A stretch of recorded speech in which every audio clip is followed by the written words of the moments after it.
হরে কৃষ্ণা, তোমরা সবাই কেমন আছো? আশা করি ভালো আছো, সুস্থ আছো। আর আমাকেও ভালো করার জন্য, সুস্থ করার জন্য আমার প্রভুজি আমাকে এখন নিয়ে যাচ্ছে ঘুরতে। সেই উল্টো রথের দিন থেকে আমার এত ঠান্ডা লেগে গেছিলো, শরীরটা খুবই খারাপ ছিল। তার জন্য প্রভুজি বলছে সারাদিন তো শুয়েই আছো, বসেই আছো, চলো একটু ঘুরিয়ে নিয়ে আসি, তাহলে ভালো লাগবে শরীরটা। তো আমার তো শরীরটা ভালো না, কিন্তু তাও আমার ঘুরতে এত ভালো লাগে, তার জন্য আমি বললাম যে ঠিক আছে চলো যাই।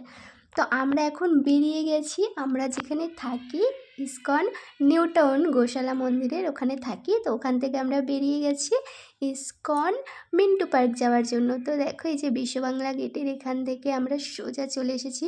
আর আজকের ওয়েদারটা শুধু দেখো, এই যে সামনের মেঘটা দেখছো না, এত ক্রিমি মেঘটা যেন মনে হচ্ছে আরেকটু গেলেই মেঘটার কাছে চলে যাব।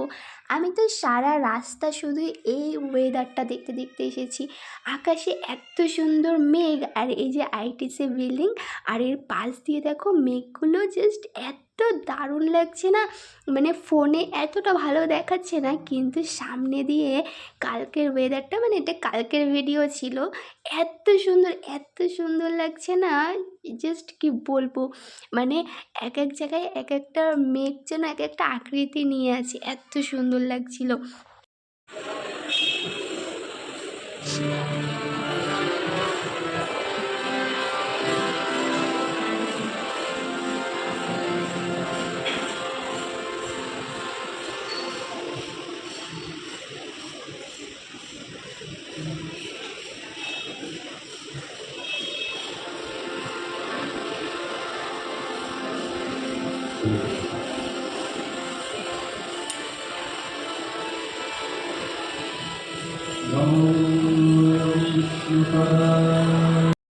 মন্দিরে তো চলে এসেছি। মন্দির দর্শন করলে, প্রভুপাদকে দর্শন করলে, এবার জগন্নাথকে দর্শন করো।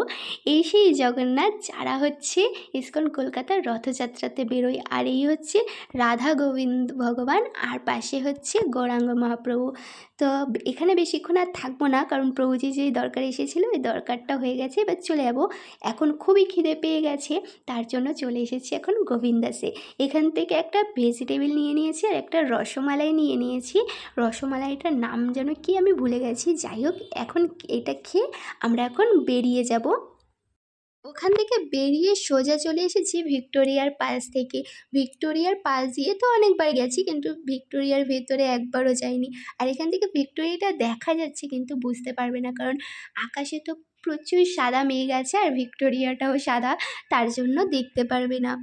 ভিক্টোরিয়া দেখতে দেখতে আমরা চলেও এসেছি এর মধ্যে মন্দিরে। আর ওই যে ফুলটা দেখছো না, ওই ফুলটাই দেখলে আমি বুঝতে পারি যে মন্দিরে চলে এসেছি। এটা হচ্ছে সাপুরজি যাওয়ার রাস্তা। আমরা মন্দিরে চলে এসেছি। আর তোমাদের একটা জিনিস দেখাচ্ছি, দেখো ওই যে সেই আকাশে মেঘটা দেখতে পাচ্ছ না, আমি তো প্রথমে ভেবেছিলাম মনে হয় মেঘে হচ্ছে আগুন ধরে গেছে, দেখে তাই মনে হচ্ছে না।